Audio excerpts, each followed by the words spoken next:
I stood in the parking lot, my termination letter crumpled in my fist, as Marcus's smug grin lingered in my mind like a bad song. Stanley Carter, lead engineer, fired after 6 years of building this company's tech from the ground up. Marcus, my boss, had called me into his office that morning, his voice dripping with fake sympathy. "We need a new vision for the Horizon project, Stan. You're not the right fit." Not the right fit? I designed the $600,000 logistics platform for Pinnacle Industries, my platform. Now Marcus thought he could replace me with his pal Travis, a guy who could barely debug a spreadsheet. Driving home, the city lights blurred past, my mind buzzing. I wasn't just angry, I was insulted. Marcus didn't value my work, but I'd show him. I wasn't going to sulk, I'd outshine him. My friend Evelyn, the only coworker I trusted, had warned me about Marcus months ago over coffee. "He's threatened by you, Stan," she'd said, her hazel eyes sharp. "You're too good." I'd brushed it off, thinking my work would speak for itself. Wrong move. At my apartment, I opened my laptop and stared at my portfolio, every project I'd led, including Horizon's early designs. I'd kept copies, not for revenge, but pride. The Horizon project was complex, a system to streamline Pinnacle's freight data, and I knew its quirks better than anyone. Marcus and Travis would fumble without me. That's when the idea hit. I'd launch my own startup, pitch a better platform to Pinnacle, and win the contract fair and square. I called Evelyn. "Meet me tomorrow," I said. "I've got a plan." She laughed, intrigued. "You're up to something, aren't you?" As I hung up, an email pinged from an old client, asking if I was free to consult on a new project. Evelyn met me at a diner, her curiosity bubbling over. "What's the big idea, Stan?" she asked, leaning across the table. I grinned, feeling alive for the first time since Marcus fired me.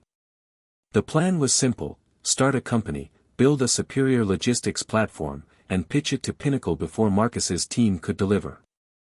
I didn't need to sabotage anyone, my work would speak louder than Marcus's ego. "I'm calling it Carter Solutions," I told her. "And I want you on board." Evelyn hesitated. She still worked for Marcus, and jumping ship was risky. "He's already struggling," she said. "Travis is botching the code you wrote." "Perfect. Their mistakes would be my opening." Evelyn agreed to join me part-time, feeding me intel on Marcus's progress while I built my prototype. She'd always been sharp, passed over for promotions because Marcus favored his buddies. "Let's make him regret it," she said, her smile fierce. I spent days sketching out my platform. It would be leaner than Horizon, with smarter algorithms and a user-friendly interface. I reached out to old contacts, freelancers who'd worked with me before. One, a coder named Lillian, jumped at the chance. "I've heard Marcus is tanking," she said. "You've got this, Stan." Her confidence fueled me. By week's end, I had a small team and a working demo. Evelyn texted updates, Travis was missing deadlines, and Pinnacle was annoyed. My chance was coming. But something odd caught my eye. An email from an unknown address, offering inside tips on Pinnacle's needs. It felt too convenient. Was it a competitor? Or Marcus, sniffing around? I ignored it, focusing on my pitch. Evelyn called, excited. "Pinnacle's scheduling an open pitch. We're in, Marcus doesn't know." The open pitch was a gift. Pinnacle was fed up with Marcus's delays, and they were inviting new proposals. I had 2 weeks to perfect my platform. At my makeshift office, a corner of my apartment, I worked around the clock, coding, testing, refining. My team, small but scrappy, was all in. Lillian handled the UI, making it sleek and intuitive, while I optimized the back end. Evelyn fed us details. Marcus was promising miracles, but Travis's code was a mess, crashing during tests. "You're gonna crush this," Evelyn said at our next meeting, her eyes bright. But she looked nervous too. Marcus is asking questions about me. He knows we're close. I told her to play it cool, smile, nod, act loyal. She was our secret weapon, still in the company, hearing every rumor. Just keep feeding me updates, I said. We'll beat him fair and square. I poured everything into the demo. My platform wasn't just better than Horizon, it was revolutionary, cutting processing time by 30%. I tested it relentlessly, imagining Marcus's face when Pinnacle chose me.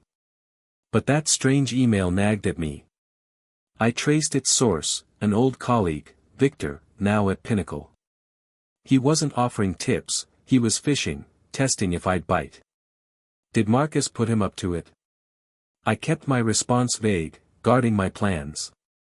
As the pitch day neared, Evelyn overheard Marcus bragging to Travis about locking in Pinnacle. His confidence was laughable, but it lit a fire under me. I wasn't just competing, I was proving a point. My team polished the demo until it shone, and I booked a meeting with Pinnacle's project lead, Clara. The night before the pitch, Evelyn texted, "Marcus knows you're pitching. He's furious." Marcus knowing about my pitch changed everything. He'd try to undermine me, maybe badmouth me to Pinnacle. But I wasn't backing down. I met Clara at Pinnacle's office, my demo loaded on a sleek tablet. She was sharp, no nonsense, asking pointed questions about scalability and cost. My platform aced every test, and her nod told me I'd impressed her. "We'll review all pitches tomorrow," she said. Including Marcus's. Back home, I prepped my team. Lillian tweaked the visuals, making our demo pop, while I rehearsed my presentation. Evelyn called, her voice low. "Marcus is pulling strings. He's telling Pinnacle you're unreliable." I laughed. Unreliable? I'd built their last 3 systems. If anything, Marcus was the weak link, leaning on Travis's half-baked code. I decided to lean into the challenge.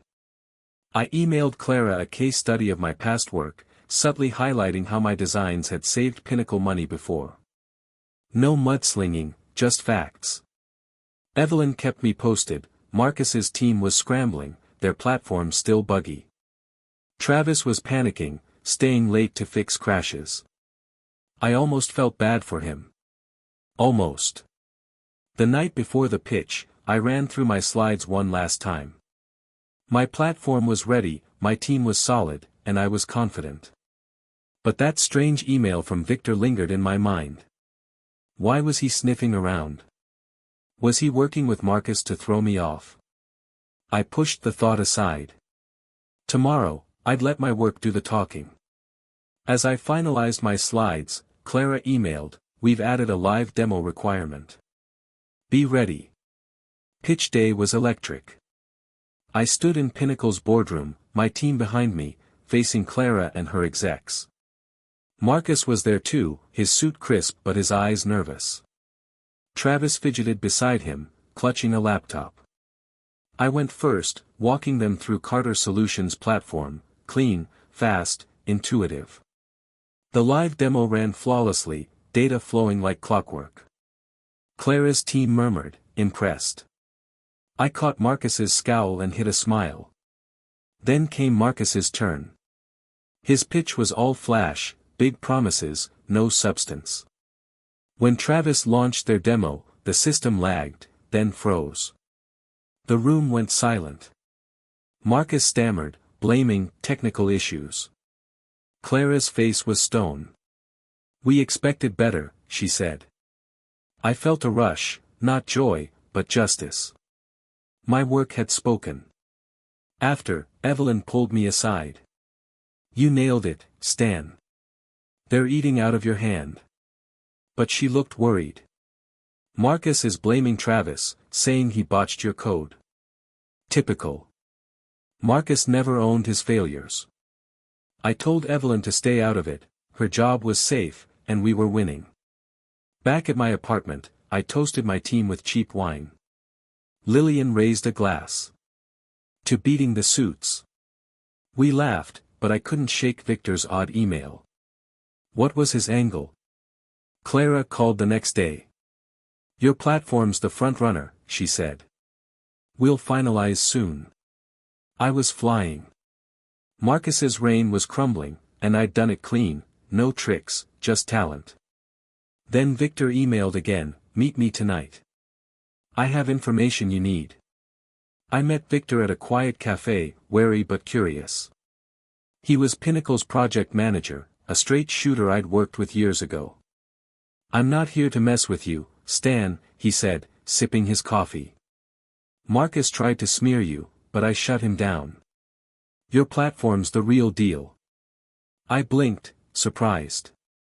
Victor wasn't my enemy, he was an ally. He'd pushed for the open pitch to give me a shot. Why help me? I asked. He shrugged. Fairness. You're the best for the job. His intel was gold, Marcus was out of moves, and Pinnacle was leaning toward us. But Victor warned me to watch my back. Marcus is desperate. He might try something petty. I thanked him, my confidence soaring. Back home, I told Evelyn and Lillian. We doubled down, refining our platform for the final review. Evelyn was thrilled but cautious. Marcus is cornered, she said. That makes him unpredictable.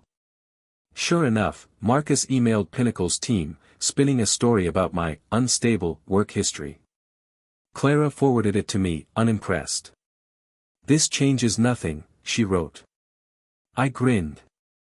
Marcus was flailing, and I was winning. My team worked late, polishing every detail, ready for the final call.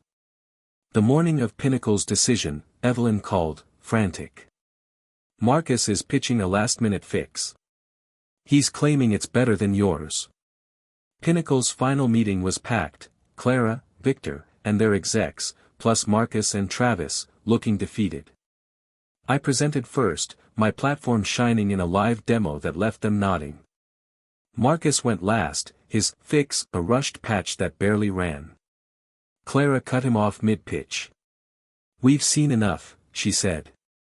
Carter Solutions has the contract. I exhaled, relief washing over me. 6 years of work, vindicated. Marcus's face was gray, Travis slumping beside him. Evelyn hugged me after, whispering, we did it, Stan. My team celebrated that night, pizza and laughter filling my apartment. I'd beaten Marcus, not with dirty tricks, but with better work. It felt right. Victor called the next day, confirming the deal. You earned this, he said. I thanked him, realizing he'd been my ace in the hole. Marcus was demoted, Travis reassigned. My startup was off the ground, and Evelyn joined full-time.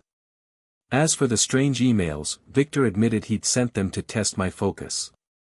You passed, he said, laughing. I looked out my window, the city buzzing below. Revenge wasn't about destroying Marcus, it was about proving I was better. And I had. As I hung up, Clara emailed, we want you for another project. You in?